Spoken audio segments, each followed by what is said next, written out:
Yeah. Tell me about how you teach drama to, who do you teach to, and I, what do you teach them through yeah. drama? So I'm working with a number of young people with special educational needs of varying kinds. So quite a number of them have ASD, so they're on the autistic spectrum. Bill's trying to put another light on. So the youngest person is 10, so it's 10 to, at the moment, 10 to 14-year-olds Yeah. that I'm working with different special needs, because it's a special needs school. So all of them, I think, are ASD, so with varying degrees of seriousness. But they also have other additional needs as well. So they might have PDA, pathological demand avoidance, or they might have ADHD. So different kind of conditions, really. So a lot of the work with them is about to do with socialization. So it's to do with social situations, it's to do with different interactions with people, but also to do with confidence. So working with high levels of anxiety, some of them, and trying to use drama as a way to give them strategies to tackle that anxiety. So for me, one of the main, I suppose there's two different things with drama. One is about empowering them to be able to make choices that will enable them to function more consistently and to feel more in control of what they're doing. That's one way that you would use drama. And then the other way, which I suppose is a much more kind of creative way in a way, is using much more imaginative role play kind of situations, which is to do with, I suppose again, is to do with choices, but within a more kind of imaginary kind of realm, rather than it being to do with specific social situations. Yeah. So, yeah. And you told me that you use stories for that. Yeah. I've used quite a lot of stories. I've done quite a lot of experimenting with familiar stories. So starting really with culturally, within Western culture anyway, cultural stories like Little Red Riding Hood is a really good one, and Goldilocks and the Three Bears, and the Three Little Pigs, which are stories that still quite a lot of children and young people do know usually. Yeah. So working within those familiar within that familiar structure, just kind of finding ways of retelling, which is something I've used in drama in mainstream anyway. And using those in quite a free flowing way, improvising alternative endings, bringing in new characters, setting up situations where different situations occur with characters who don't necessarily appear in the story originally. What I found is that certainly with one young person I was working with, she was very keen to introduce other characters to the story of the Three Little Pigs. Yeah.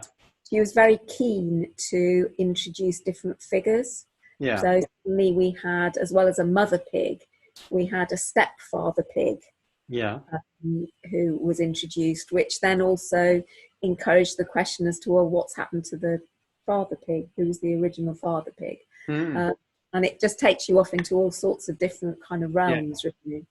And there's stories like that, like the Three Little Pigs, also Cinderella, with the classic trope of the step mother and the step sisters, can be used almost incidentally to, or without being conscious of it, to explore family relationships, which the young person may subconsciously bring things into at their own family situation. They may not be consciously doing that. It might be completely unconscious, really, but they will use a story like that to. And what would you call this psychodrama? Well, I think, strictly speaking, it's therapeutic drama or drama therapy. Drama. Okay. But I'm not a drama therapist, so I don't have that training. Yeah. but my training is very much drama in education. But I think that when I was first teaching drama, which is like 30 plus years ago, there was much more of a, well, there was much less of a divide really between drama in education and drama therapy, it seems to me. Yeah, no, I agree. Actually, there was much more kind of overlap. And Yeah. actually, as the years have gone on, latterly within drama in education, you're much more working towards quite a prescribed curriculum in a way that we didn't before. Yeah. That you're looking towards preparing students for GCSE drama or A-level drama and theatre studies. You're looking much more at theatre skills rather than kind of the more, I suppose, social kind of, or So with these young people, are you using drama just for their social skills, or would any of them be doing drama GCSE or other exams? No, interestingly, no, because of the special school that I work at, they don't do, we haven't talked about them doing drama exams, but one of the students that I've been working with, because I felt that I needed to have a way of dividing between the world of drama and the real world, if you see what I mean. Yeah. I have introduced her to things like freeze frame, thought tracking, hot seating, coming in and out of role. Yeah.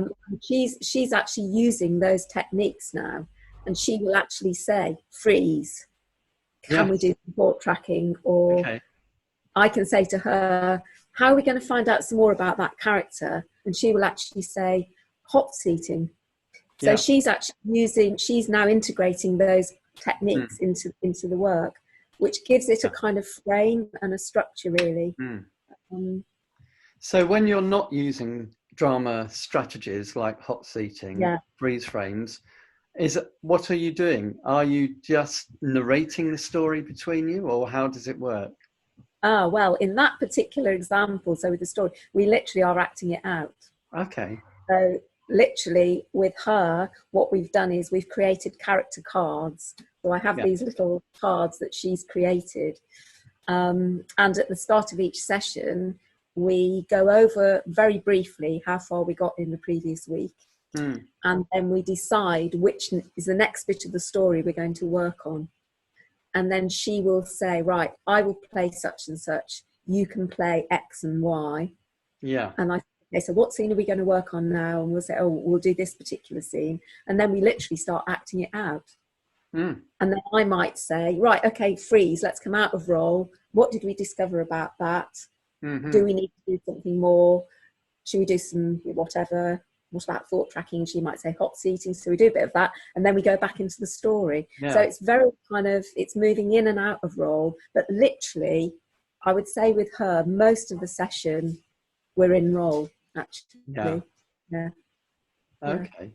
And how does that work in the same way with other pupils? Or is it different for each one? Different for each one. Yeah, it's very different for each one. She has been completely willing to just, she comes into the room and that's what she wants to do. Whereas actually with another person, a boy who I've been working with who is 10, it took about 2 months to get to the point of actually in any sense embodying or enacting a role.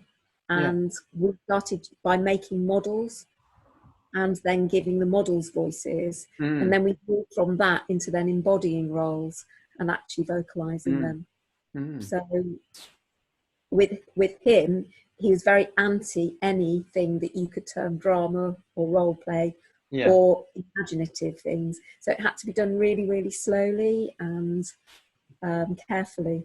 Yeah. And do they understand what you're doing with them? I mean, obviously there is, although you're not a therapist, it has a therapeutic effect. So do they think they're coming in to do drama or to do storytelling or what? They think they're coming in for their therapeutic work. Yes. Okay. But using drama. Yeah. Okay. Yeah. And do you think that there are any things that you do that could be helpful to teachers who are teaching online, maybe one-to-one for some of them? Well, I think one of the things is that because I'm working one-to-one all of the time, there's much more in-role work for me than actually when I was actually teaching like a whole class. Because you're working one-to-one, you have to be the other person. So there's no saying, well, you as a pair do that and you as a pair do that, or is a disadvantage in lots of ways. But it means that the emphasis is much more on you being very flexible and actually moving in and out of role all the time. So although I'd done before a lot of teacher in role, it was very much specifically set up, oh, well, this is the teacher in role position, and it's a high status role, which is going to be used for this particular thing. We might use the mantle of the expert, we might, etc., etc. Whereas actually this is much more, it's much more spontaneous, actually. It sounds a bit like child's play in a way, where, you know, you be the doctor, I'll be the nurse, and, you know, we'll try this. Yeah, there is that playful bit there, but I think the other thing that is there all the time is part of your brain all the time is having to be reflecting on what is going on. So although you're inhabiting that role, there's a consciousness and an objectiveness that is there as well. That's what I've realized reflecting on what I'm doing, which means that you're constantly thinking, right, okay, where is this going? Am I going to get to the point where I need to stop this? What am I picking up on that would be good to explore further? What questions might I ask? So that's also going on at the same time. And do they have their own agendas as well, in that sometimes they'll come in and say, can we do the 3 pigs go on holiday, or whatever it might be? So, well, with this particular girl with the 3 little pigs, or whatever we've been doing, she comes in with quite a clear agenda that she wants to get on with the story. Another girl that I work with, she might come in and she might say, I've got this particular anxiety, I'm really worried about X, can we do some work on that? And so she literally, I think this is when I started working with her again back after the summer holidays. She came into my first session and she had a list of 3 things that she wanted to work on, 3 things that were causing her anxiety that she wanted to work on in our sessions. So she set the agenda very, very clearly. And in that case, where she says, can we, look at these anxiety issues, do you have to think of an appropriate story, or is it more like any story would do, and then you find issues within it? Well, I don't use stories with her. Okay. What we do with her, that's much more where we will actually work on, it's more like role play, really, in that sense. We will enact that particular scenario, and we will try out different outcomes, different kind of, we look a lot at choices, so putting ourselves or into the choice situation. So I might play, say, another teacher or one of her peer groups, and she might be her, or I might play her and she might be in the position of the teacher or peer. So and quite often I will suggest that to her, because I think it's quite important for her to see herself in a situation. And it's quite fun as well. So it's she finds that quite funny. I'm sure I can imagine a lot of us would enjoy acting out life situations and trying, to find out, to see what we look like, and how we react, and to look at other ways in which situations might go. And there's also an objectivity there, and it's a bit like, there is a Brechtian bit there in a sense as well, about stepping outside the character, in that case herself, the person that she's playing, to observe someone else playing herself, gives her some objectivity that she can then reflect back on. There's a distancing happens there, which I think can be quite helpful. Because she's not in feeling mode, she's in objective observation mode. Yeah. and then you can actually talk objectively about that Mm. particular situation. Yeah. So they're all very different, you know, I think. Yeah. And are you now back teaching or not? Are you I'm doing, yeah, no, I'm in school working with one person, and we're doing a lot of maths work. He's really into maths. So, Yes. and that's quite a good thing to do one to one. Yeah. What Maths sort work, of masks do you use for that? well, we had some really cheap, because I just happened to, or someone gave me some very cheap, those very cheap kind of whole face plasticky ones, just with an eyes and mouth, which you can paint acrylic paint on. You can Yeah. cut them up So with they're elastic, neutral masks, really, to start with. yeah, Yeah. to start with. But also we've just done literally card on a stick, Right. piece of card on a stick. I made one out of a whole bit of corrugated card in the last session. Mm. Bent it and chopped it up and things. And do those masks represent feelings or characters? I've used them to do both.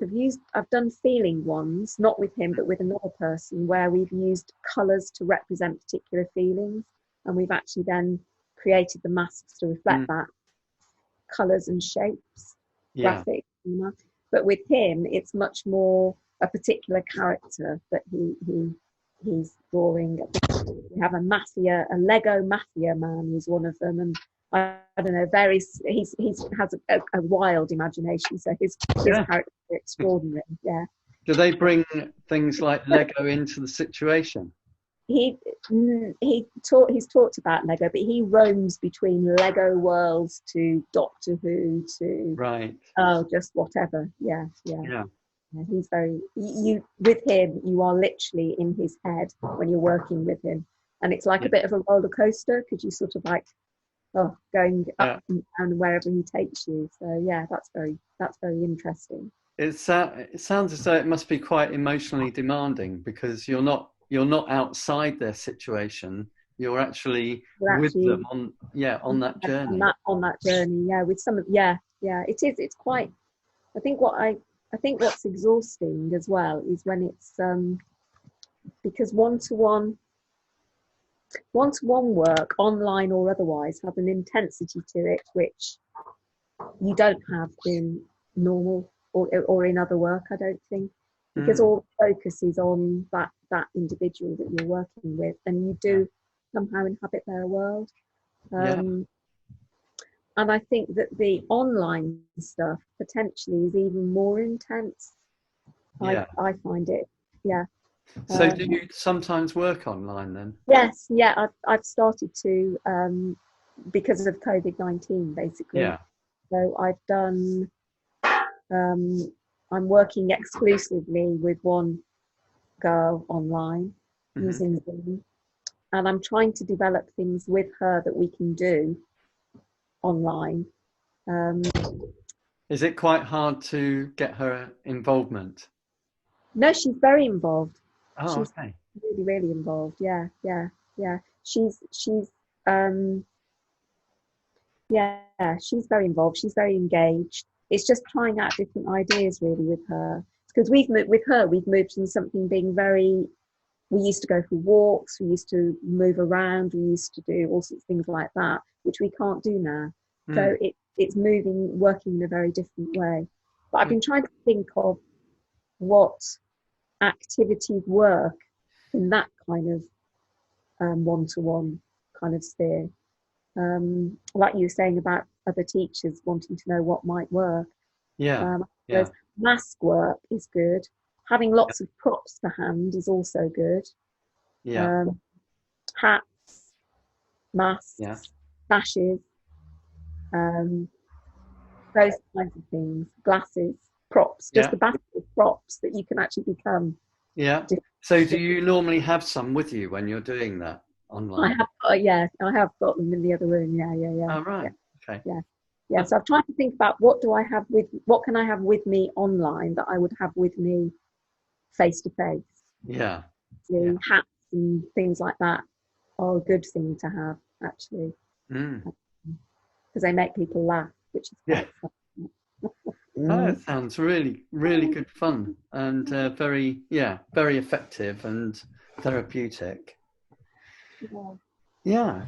Well, thanks, Janine, for that's great. all That's those ideas and thoughts. yeah, 'Cause I think the more we can just gather thoughts together, um, people, yeah, people are really being thrown onto their imagination and yeah. trying to work out what they can possibly salvage. I think it's really, really hard. I mean, particularly if you've got, say, a GCSE class or something like that, where you, Yeah. um, I think that must be really, really difficult. And I suppose, people obviously are thinking of things like mime and, you know, working on facial expressions and Yeah. non-verbal communication. I think the danger I would say with Zoom, to me, and Mm. this is something I've been thinking about, is that you can see people's faces and a bit of their body usually, Yeah. and you can listen to them. But when we in a drama situation, you tend to be reading the whole body. Yeah. So, and actually Zoom cuts that out to a certain extent. So Yeah. like you can see, I talk a lot with my hands. Yeah. In this kind of situation, that's potentially quite distracting because it interrupts the sort of image somehow in a way Right. that in a room with someone might be different. Then it might Yeah. communicate differently, or Okay. I don't know. Yeah, I'm I mean, interested. I quite like watching you use your hands because, it kind of reflects that you're thinking aloud and Mm, you're responding to the situation as a real person, mm, and that you're emotionally involved, I suppose, in what you're saying. yeah, yeah, Whereas I'm noticing that I'm sitting here and, yeah, I can see what you mean. You can't tell anything about my body language from, no, because I can see your face. Yeah, yeah. but you might. Yeah, it's just interesting. I think that whole how we use Zoom and what we're Yeah. how communicating, which is different. You know, I mean, I know other teachers are using video, but would you ask any of your clients to make a video as homework of I a haven't character, for done. example? I haven't done, but it might be possible to do that with one Mm, of them I'm thinking of that I'm trying to get contact with. yeah, Um, I've asked them to do homework um, in terms of various different things I've asked them to do, um, but not video. I haven't done video, yeah, but it would be quite interesting, mm, certainly. There's all sorts of safeguarding things as well that we have true. to be careful online work. Um, and just getting to grips with that has been quite hard, I think, Yeah, because it's therapeutic work. Maybe yeah, there's some additional concerns about yes, safeguarding. that's true. Yeah, no, it's quite reveal. It can be quite revealing of Yeah, uh, of vulnerable people. older people. But Yeah, then also, and I think this might be something for drama teachers as well to be aware of, is that because there is an intensity, because if you're doing one-to-one, mm, when the session ends, what happens? yeah, So actually, in a school situation, if something comes out during a drama thing you're doing, yeah, that it triggers something in someone, a feeling in somebody, they can come and find you later in the day and talk about that. mm, Or they may be seeing you the next day, or they have their peer group at hand to talk to. yeah. Actually, with this, what happens when we click end of meeting? Mm. We don't know. We don't. No, and they could well have issues that are related to things going on in their families, so they can't actually go and talk to somebody straight away Yeah, about those feelings. yeah, Yeah, that's really tricky. yeah. So it's just another thing, and I think we're very used as drama teachers to scooping up some of that stuff Mm. within school situations, some of what would be kind of pastoral stuff, really, in a way. Yeah, Are we able to do that now to the same extent? I don't know. Yeah, sounds like no, you're not. I mean, that is an issue. I guess they've got to try and save it for the next time. Yeah. But that's, a lot goes on in between your sessions. Mm. They once a week or Yeah. less, or Once a week. Once a yeah. week. Mm. Yeah. Yeah. Well, thanks, Janine, for Absolutely great. all those ideas and thoughts. Yeah. 'Cause I think the more we can just gather thoughts together, people, people are really being thrown onto their imagination and Yeah. trying to work out what they can possibly salvage.